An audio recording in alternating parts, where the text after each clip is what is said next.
Ladies and gentlemen, welcome back to the Flex Network. I'm your host, as always, Flex Shane. You can follow me on Twitter at the Flex Network One, the only, the incomparable at Alan Seslowski. How are you, brother? Wow, what an introduction, man. I like that. Yeah, incomparable. Not incompetent, incomparable. Yeah, close distinction, but we're going to go with incomparable right now, as an irreplaceable. Wow. High There you praise. go. High praise. So, we've made it. We're less than a week away. The draft, or so we're told, is still going to be a go. Roger Goodell is going to be announcing the picks from his basement. Isn't it kind of funny how originally, like what it was 6 months ago, when they talked about actually having the NFL draft in Vegas, they were going to have it at the Bellagio. It was going to be like the grandest draft that there ever was. And now it's going to be one of the most modest drafts there's probably ever been. Yeah, no, that is a great irony. Obviously, a lot of things have changed in the world with the corona and the pandemic, and I think the Bellagio and all that grand stuff will still be there. And honestly, that I was not looking forward to that. I didn't think that was going to be like good. I thought it would be like too commercialized. This kind of gets back to those draft roots. You ever see those videos of all drafts when they're all like stuffed into like the Marriott smoking cigarettes and like they're writing the name of on a piece of paper. It kind of feels a little bit more dirty and underground, like old school draft. So I'm liking. I kind of like that. Yeah, I'm liking this return. Absolutely. So we're joined live by our boy Sully from Houston. Sully, listen, your Bears are looking hurting. You can't even go and cheer for the Houston Texans because they look horrible. And Sully from Houston. Sully comes on to comment and show support, and he just gets roasted. That's right. Hey, listen, he is actually unfortunately the reigning champ of the Roster Watch Listener League that we play together. So the original one. Yeah. That's right. So you got to give him the respect that he's due. But you know what? What have you done for me lately, Sully? But okay, let's not bury the lead here, Al. So the approach I want to take here is really, what do we care about? We care about fantasy football. People tune into this show, I think, to hear our fantasy football takes. And really, there's three positions I would say that are going to be fantasy relevant this year. I'm excluding the tight end position simply because, honestly, there's not really a lot of sizzle, and any of those guys are probably going to be going later in the draft. So let's not bury the lead. Let's get into QB. What are your thoughts? Round one, Joe Burrow, is he going to go 101 to Cincinnati?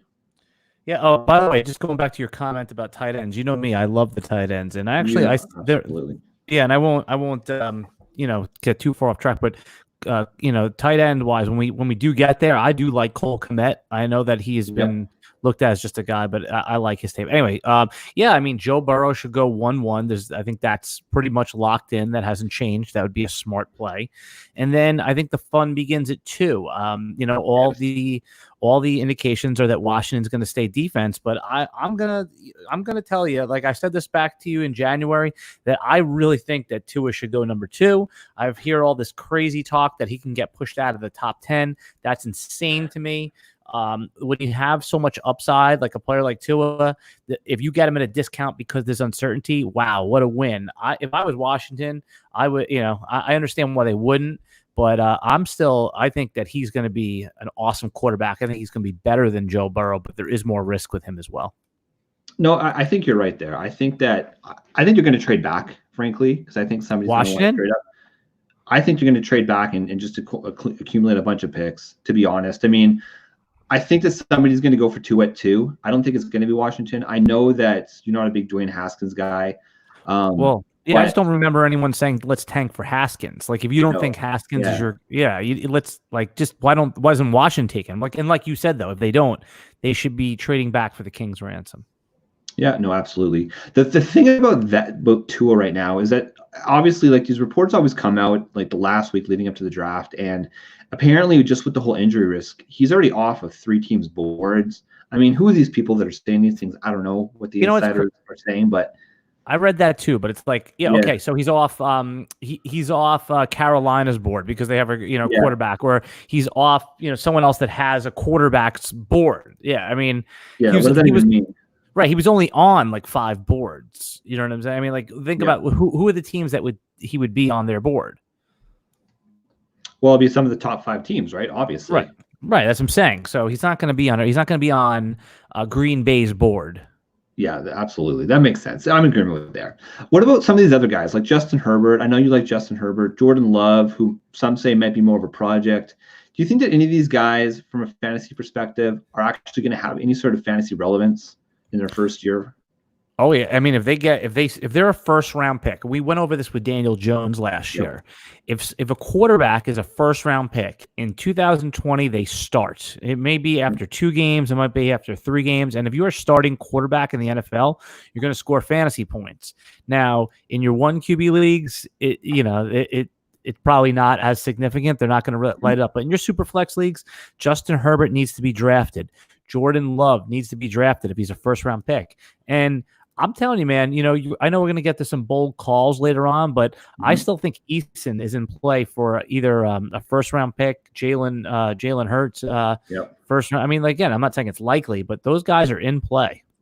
I mean, I'm sure you've seen a bunch of mock drafts. I have as well. I'm not a mock draft expert, so I often will just defer to the experts for those sort of things. But I've seen Eason go off the board to the Patriots in a mock draft before, and Love. Jalen Hurts, I don't think will, but actually, so what's interesting is I've started doing a few mock dynasty rookie drafts, and I did a super flex one the other day, and Jalen Hurts went at the 2.2 position in a super flex. So it's going to happen. These guys are going to be relevant, maybe not necessarily in their first year, but from a dynasty perspective, they're going to be drafted early. That's for sure. Yeah, those guys. I mean, the league that we're in it's a newer league, but it's experienced players, and the quarterbacks are gold, man. They're just so hard to acquire. I mean, mediocre quarterbacks go for elite running backs. That's the trade value. They're just so hard to acquire in a super flex dynasty league. Mm-hmm. So if those quarterbacks certainly will get pushed up if they're drafted in the round 1, and if they're like Jake Fromm will be interesting if he's drafted in round 2.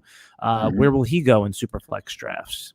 I guess it all depends on the team, right? It all depends on the team. Yeah, I mean, I think at the round 2, teams are a little bit more comfortable to actually let these guys sit and learn.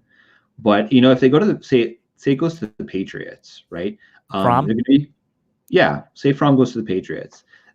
They're going to be competing with Jarrett Stidham and Brian Hoyer, right? So there's a legitimate chance that, hey, if he impresses everybody and he has the trust of the coaching staff, then he could start, right? So that's a situation. Whereas if a player gets drafted by, say, a Minnesota in like rounds 2 or 3, it's probably going to be 2 to 3 years out, right? Because they just re-upped Captain Kirk. So that's right. Yeah. I mean, it's not likely they would take a quarterback in the first round, but yeah, I mean, it's one of it'll be interesting if he gets drafted if one of the quarterbacks get drafted to the Raiders, something like that. Yeah, that would be interesting. Yeah. Absolutely. Right. Because you got 2 guys that are have had shaky careers.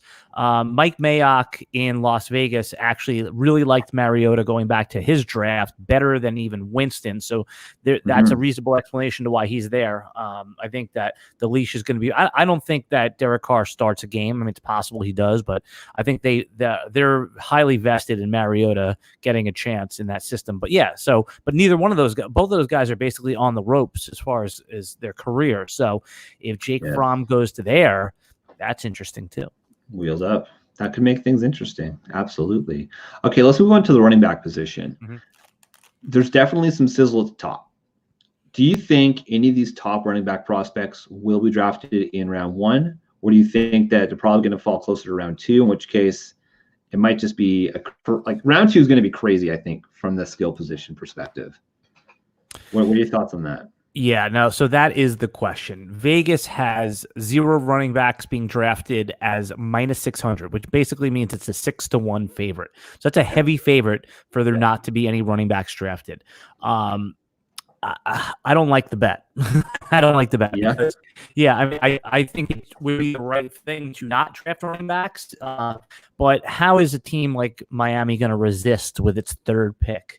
I mean, they are, by all accounts, a smart analytic team, and they could get one of the other running backs. And you know what it's going to be like? It's going to be like in your fantasy draft when someone takes a tight end, and then all of a sudden the tight ends start flying off the board, like a tight end run in your fantasy league. I think that's what the running back run is going to be like in the NFL. As soon as someone takes one, you're going to see them all fly off the board. So if Miami doesn't take one with their third pick, I think it's possible, I'm not saying likely, possible that the Chiefs take one with their very last pick of the first round. But if not, I think we agree that the four guys at the top of tier one will all fly off in the second round. So to answer your question directly, no, I do not believe a running back will be taken in the first round, but I would not put my hard-earned cash on it. Well, I mean, I think you made a good point. It's probably going to be a team that has multiple picks. And when I go down the list here, so Jacksonville has a 1.9 and 1.2. They don't need a running back. No. Although there is some trade rumors potentially about Leonard Fournette. I don't see it happening, but they're throwing that out there. Miami has 3. They're probably the most likely. They've got the 1.5, 18, and 26. Mm-hmm. So maybe around that 26 spot might be a good spot for them. Minnesota's got 2 with the 22 and the 25th overall pick. Yeah, I mean, San Francisco. What Miami has pick 5 in the second round as well. They still have it there because that would be the good spot for them to take a running back. If they, I don't have the draft board in front of me. What's their first pick in the second round? Do you happen to have that? Miami is a 2.7. Right. So that should be the running back spot, right? I mean, you shouldn't, you shouldn't force DeAndre Swift. Like whoever kind of falls there, if it's Dobbins, if it's Swift, if it's Clyde Edwards-Helaire, I think that's the play for them. Yeah, and I think teams would be happy with that. I mean, it's crazy. So they've got the 3 first-round picks and 2 second-round picks. Right, but I'm saying early third. As far as teams that are going to take a running back, they're going to take one. It's just a question if they take him at 2.7 or the 1 point, whatever you 23, something like that, 25, whatever it was. Yeah. Yeah. So I think that's the play. So then the real question is for Kansas City. Kansas City with the very last pick now, they'll probably trade it to a team that wants to get the 5th-year option on a rookie, but maybe not. You know, I mean, that is a valuable pick for, for the reason that I just stated, that a team can, when you're drafted in the first round as a rookie, you have a 5-year contract versus a 4-year contract so you're under team control for an additional year. Okay, what do you think? What about something crazy? Like San Francisco sitting at the 31st pick in round 1. Look, we know Shanahan loves his electric running backs. If a guy like DeAndre Swift is sitting there, doesn't that just have Mike or Shanahan written all over him, that style of player? Is that possible? Yes, it is possible. What a good question. But, I mean, there's one thing. They restructured Jerick McKinnon. They still have Raheem Mostert, who is a short-term answer and a very good one. And then, Matt Breida. I mean, it just doesn't seem good. Well, Matt Breida just signed his RFA tender, so he's coming back. That's what I'm saying. Like, it doesn't seem like that's a need. And remember, they also have pick 13. They traded up. They traded DeForest Buckner to one of their defensive stars to get pick 13. So if all the rumors are true that they're going to go offense, wide receiver at pick 13, you'd think they have to go defense at that pick. But I'm not convinced they're going to take a wide receiver pick 13. You trade away an expensive defensive star. There are going to be elite defensive players ready to pop in the lineup right there. They could go defense right there. The thing is, like, so say they go 13 and they pick up a defensive player. I mean, they had probably one of the top 3 defenses last year in the league. And then you couple in the fact that their offense, it's pretty solid across the board. I mean, say they end up taking I can see them probably taking wide receiver potentially, but I don't know, man. Like Shanahan might go best player available, and if DeAndre Swift or even like a Jonathan Taylor, who I think we both agree. Well, maybe we don't agree, but I think is the number 1 overall running back prospect. No, yeah, I have Swift as my number 1. Okay, but if somebody like that is available as your best available player, maybe they pulled the trigger on him. I don't know. It's hard to say, but I think it's going to be exciting. That San Francisco is definitely a team I'm watching, right? It's one of these dilemmas, obviously, with a team like San Francisco that they really click on the offense. You want players in that offense. The problem becomes there's just so many mouths to feed that, I mean, like a Deebo Samuel, we're both quite high on him. If they draft like CeeDee Lamb and at like the 1.13, that's going to be troublesome for a guy like Deebo Samuel. Absolutely. But it's going to be overall good for San Francisco. So you don't think Deebo is his own sort of unique guy, someone they're going to design plays for? I don't think it's I can see what you're saying. I'm not disagreeing with what you're saying, but I think that first of all, it's a rookie receiver, right? But if they get CeeDee Lamb, I mean, CeeDee Lamb on one side, You got Debo in the slot and the sort of gadget gadget player. And then you have Jalen Hurd presumably coming back, who's diverse, who can play inside, who can play outside. George Kittle, we know what kind of attention he demands. I think that Debo has such a unique skill set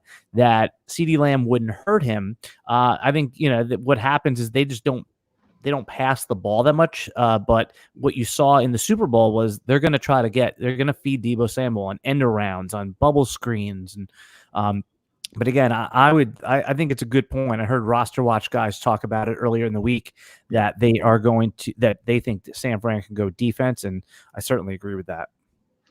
Listen, whatever you'd say about whatever they're going to take, I think San Francisco is going to be at the top for a long time. They've got a very solid team at this point. They've just fell short of the Super Bowl. Frankly, they were up by 10 points. What was it, leading with like going into the fourth quarter? Yeah. And they were that Emmanuel Sanders pass away, a misplaced pass by Jimmy G.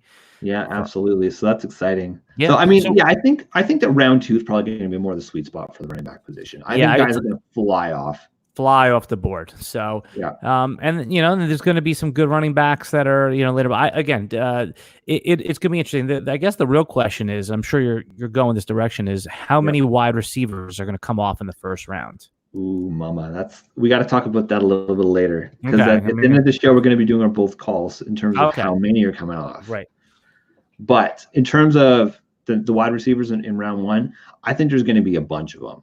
And I mean, really, there's so many different type of wide receivers. I mean, there's guys like CeeDee Lamb, like Jerry Jeudy, like Jalen Reagor that are a little bit smaller, but then you have your more prototypical type receivers like Laviska Shenault. You've got Henry Ruggs, who pretty much every single mock person out there has Henry Ruggs going in the first round. It's just a matter of where. Is he going to be the first wide receiver? Is he going to be the third wide receiver?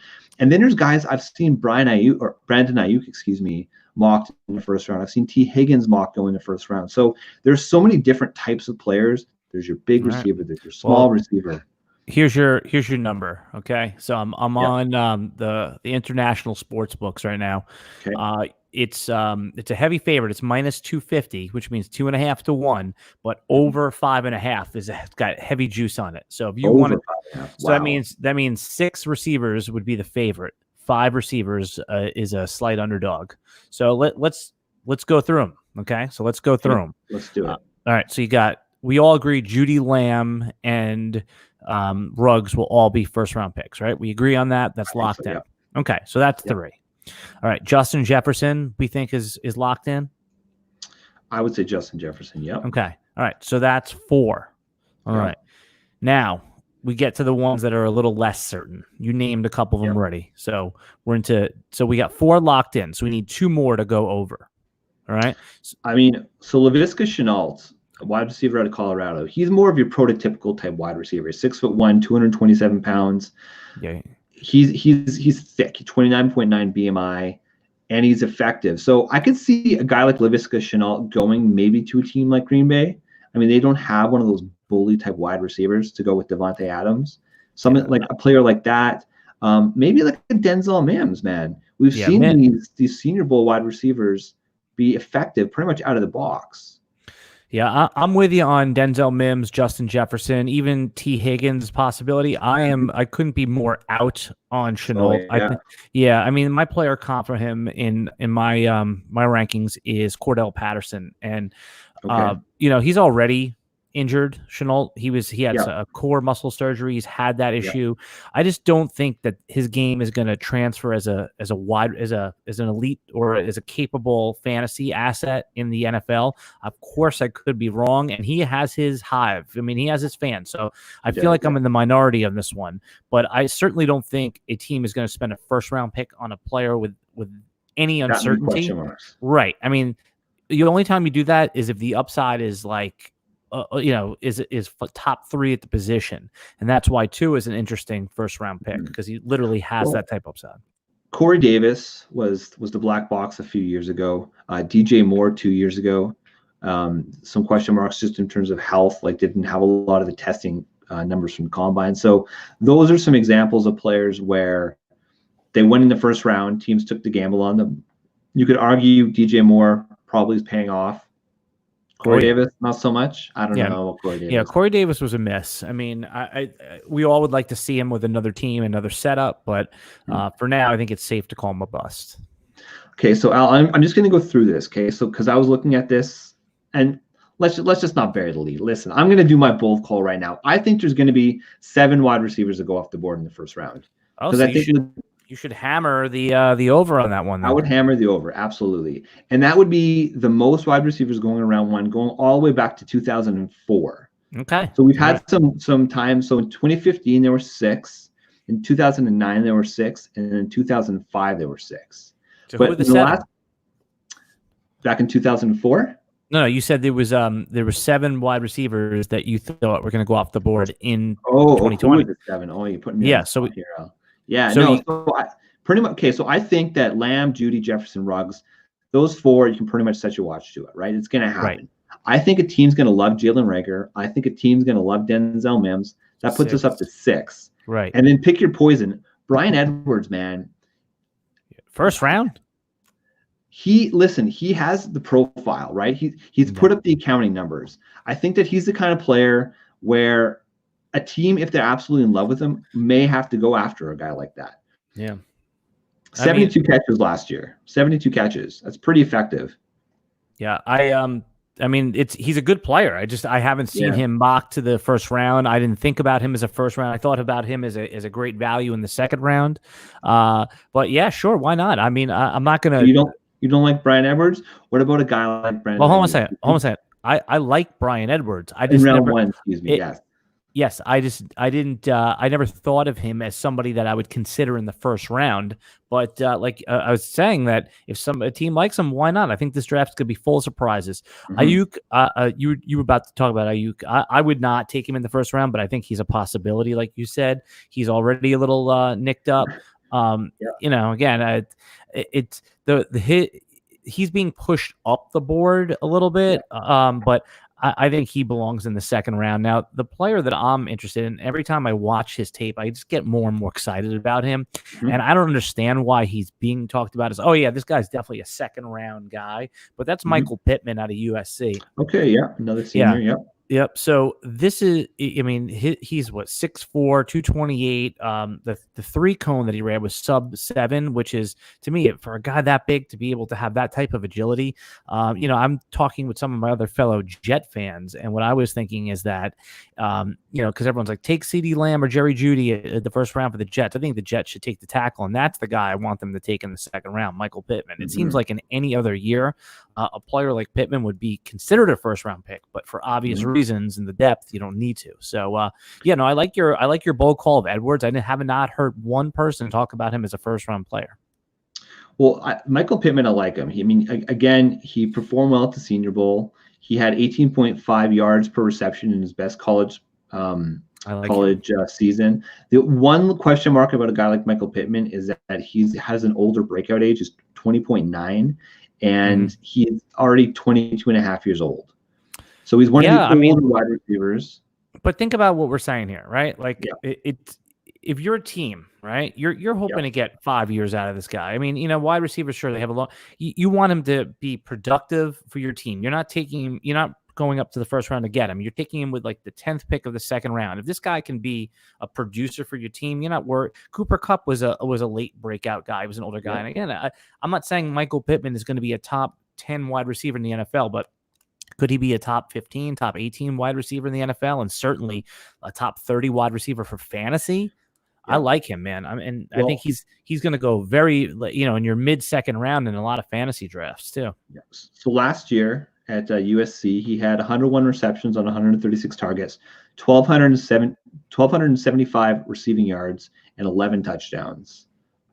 And listen, why the Senior Bowl is a thing is because it's all the seniors, obviously, but it's the highest level talent, and they're competing against each other. So when you get to a point and you're practicing against some of the best talent in the nation for an entire week and you show out, it means something. It means you can compete at the next level. So while there's sometimes a risk for these late breakout guys, when you go and you perform at the high level that Michael Pittman did at the Senior Bowl, I think that matters, and that makes a pretty big difference. So I like it. I can see that. And you know what's kind of crazy here, Al? And I know you're just about to say something, but No. You're hearing a lot of just general talk. It's like where GMs are saying, listen, there's not as much consensus out there because, as much as there's groupthink in fantasy football, I think there's groupthink in real football as well, right? Absolutely. So if you have all these scouts at these pro days that are either high on a player or low on a player, that might push a guy up or down a board, respectively, right?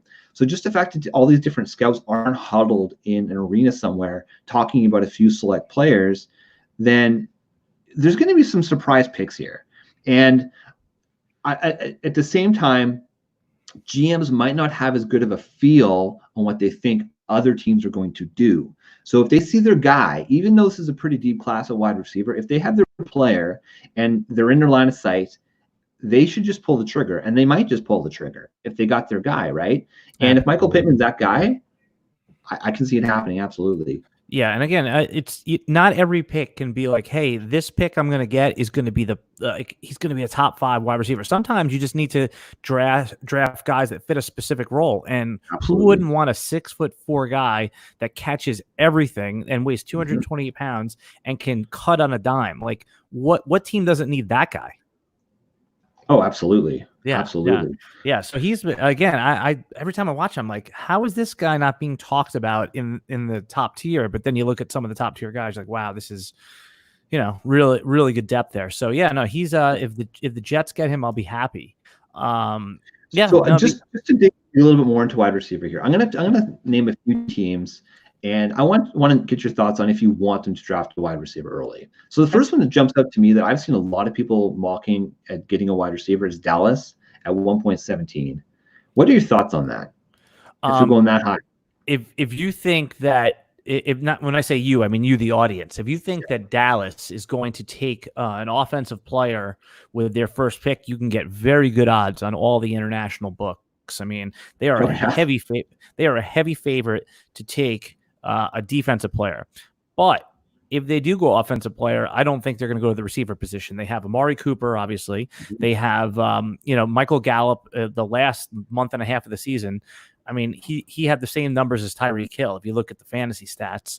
I love Michael Gallup. Blake Jarwin is everyone's favorite breakout tight end this year. So I think if they go offense, it would probably be a center.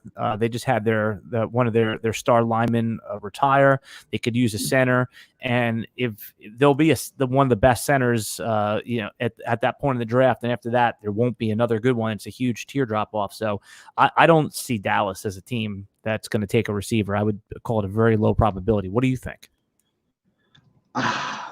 Listen, if a team's going to be crazy like that, it's going to be the Dallas Cowboys, right? Like, Jerry, he likes the sizzle at the top. Whether it's the best thing for the team, if it's the, draft analytics is telling you to do one thing, Jerry picks from his heart. So if any team's going to do it, it's going to be the Cowboys, I think. But I agree with you. I think you're going to go defense.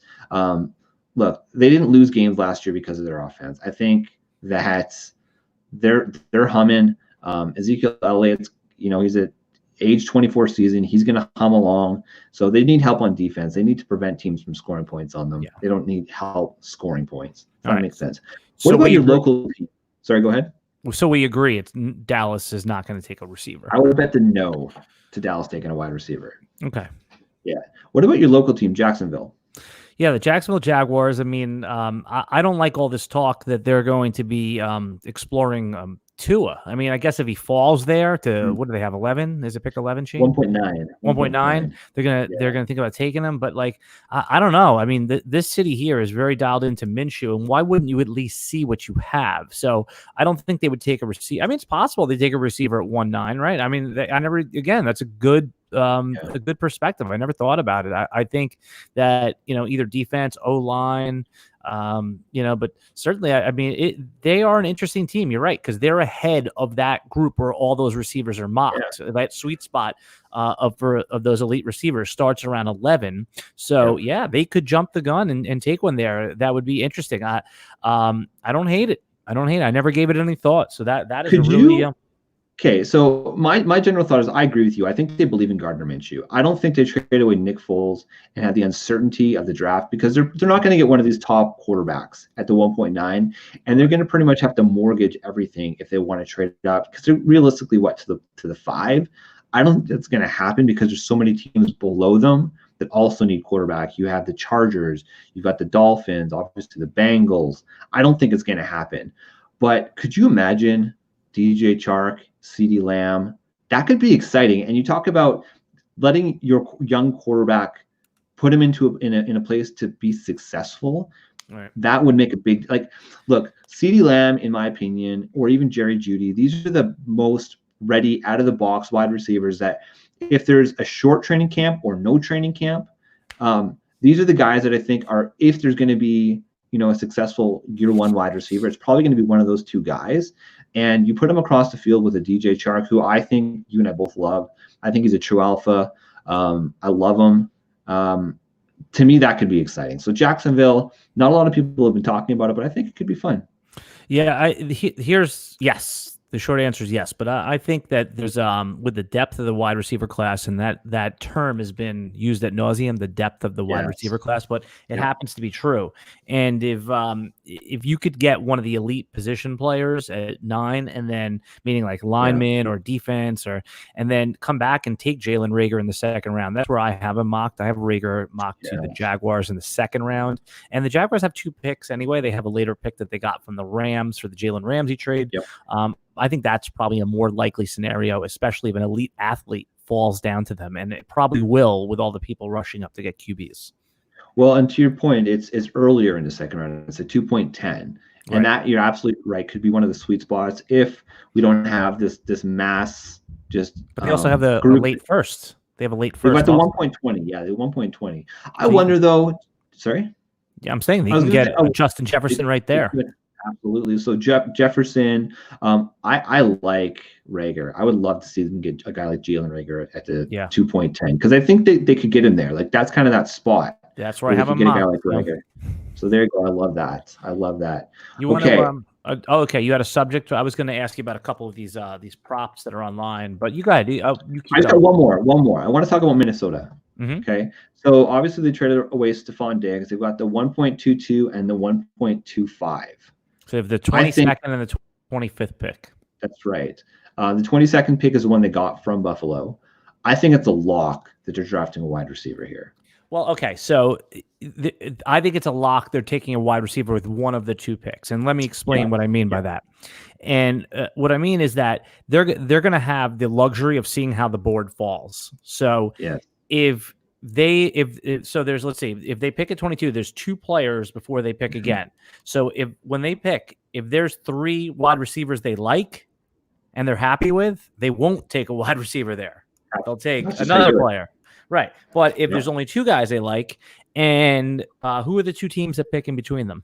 Oh gosh, I don't have that in front of me, so I'd have to take a look. So I think it's Philly is one of them. So they're likely to take a wide receiver. No, Philly picks before them, don't they? If they're 22 and 25. Philly's at 21. Yeah, right, Philly's so they're 21. before them. Yep. So, and who picks at 22 and 3? 22 is Minnesota. Right, so then 23 and 24. 23 is, I don't have it in front of me, of course. You look it put up. me on the spot. So actually, there you go. 23. I should know this one. It's New England, and 24 is New Orleans. That's what it is. Okay, so you're right. They're probably going to have to take a receiver there because obviously New Orleans, they're likely to take a receiver there, right? Drew Brees going all in, right?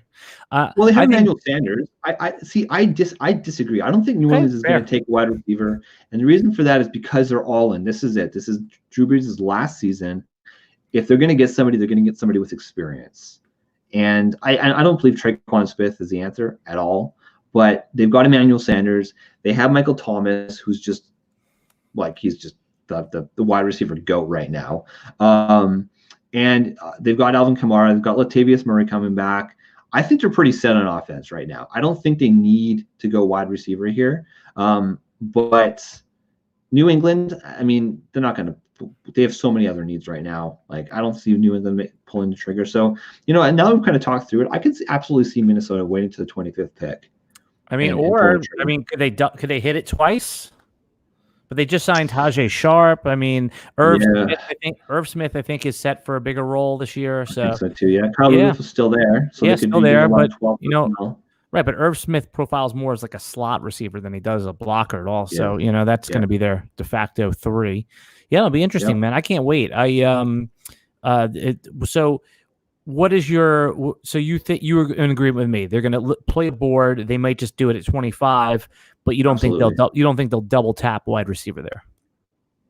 Man, I think the only team that might double tap wide receiver is the Raiders, to be honest.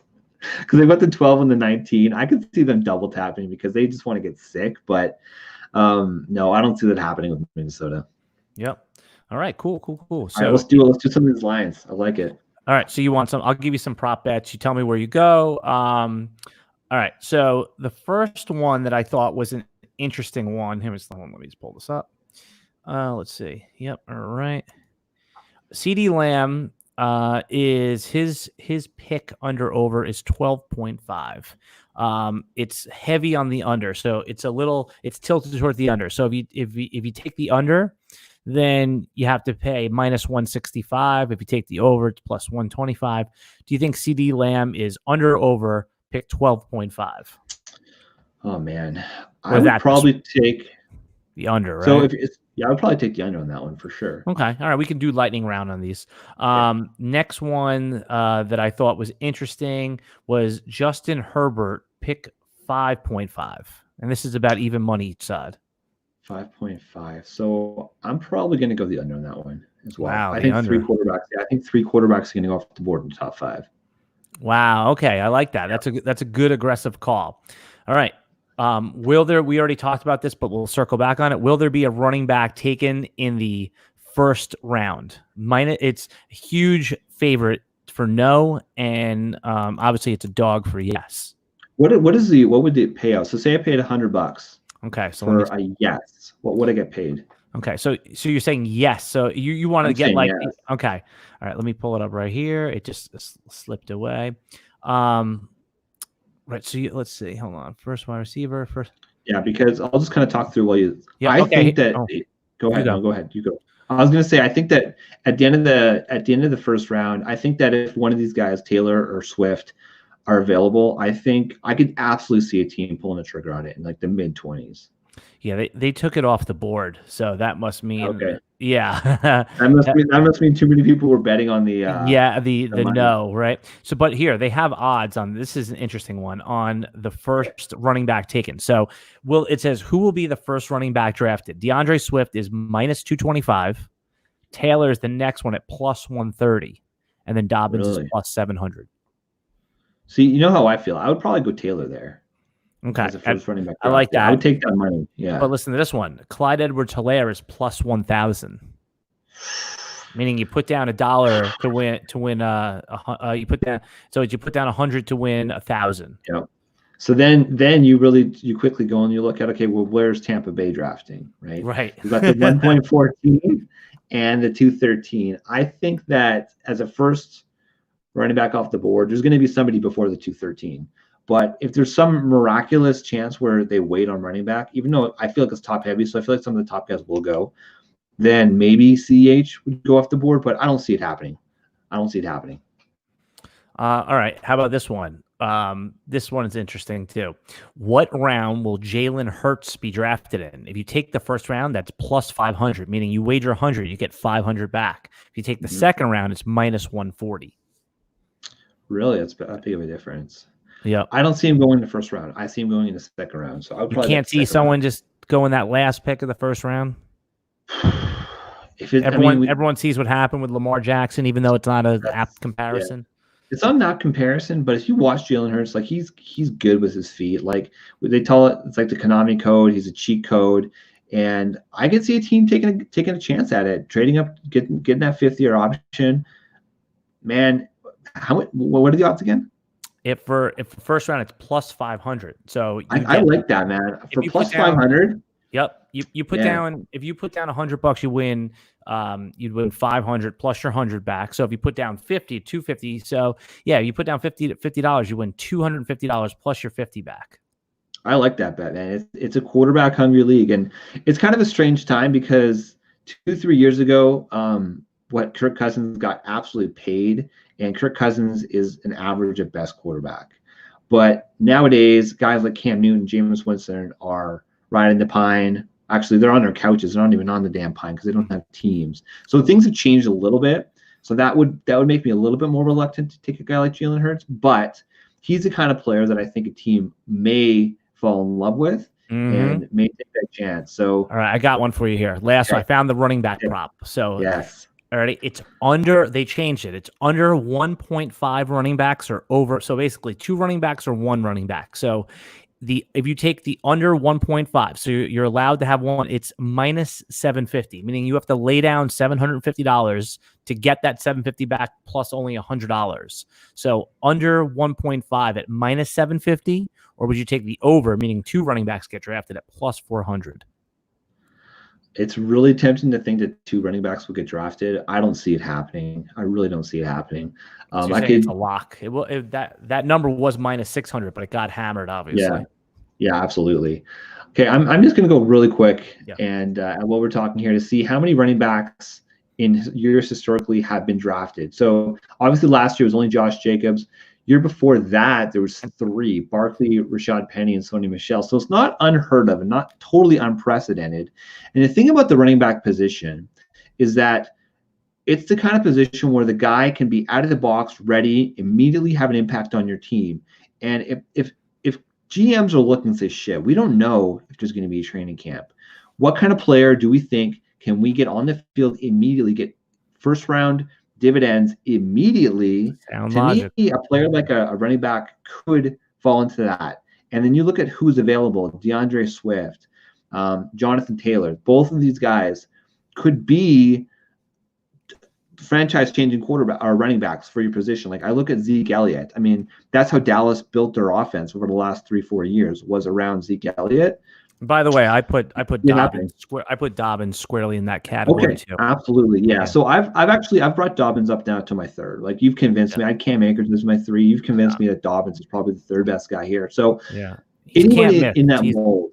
Sorry, he's a cannot miss prospect. Dobbins, I'm telling you, there's a very low chance that he busts. He could do it all. He can catch the football. He's got the lateral agility. He's got the breakaway speed. No matter what team he lands on, he is going to fit in and be a useful fantasy asset. I really like him. You know who's really growing on me more and more in terms of like a bust-proof type prospect is Clyde Edwards-Helaire. Excuse me.